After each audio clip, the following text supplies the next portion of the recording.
Good day everyone, I am Kenverly Soya. My topic is all about the deforestation.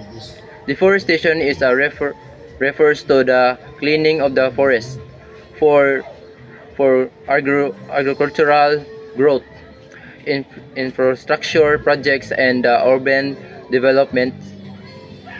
This widespread activity has resulted into a destruction of the essential ecosystem, the displacement of the wildlife, and and uh, and a decline biodiversity.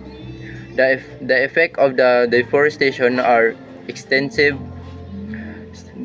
significant, impacting the climate change, air quality, and the water cycle.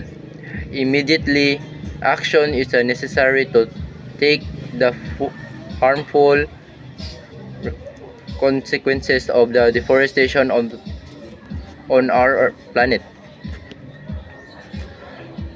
One major effects of the deforestation is the relates of stone on carbon dioxide into the atmosphere, which adds to the greenhouse gas emissions and accelerated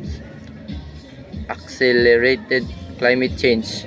Moreover, this deforestation is described the nature water cycle, causing disrupted rainfall and heavy risk of dams and floods.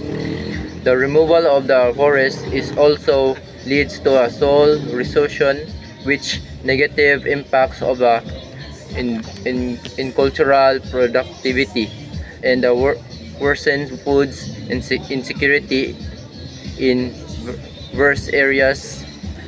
Additionally, deforestation displays in the nation communities and deters their traditional lifestyle.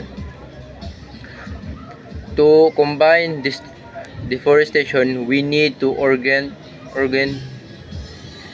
and conditionate or effects of a government, organization, and individual to avert irreversible harm to our planet.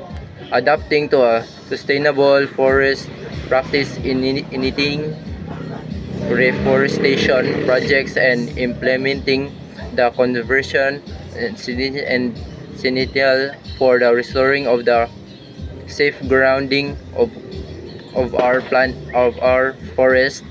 Collaboration among all stakeholders in vital to the project and the individual ecosystem service that forest provided.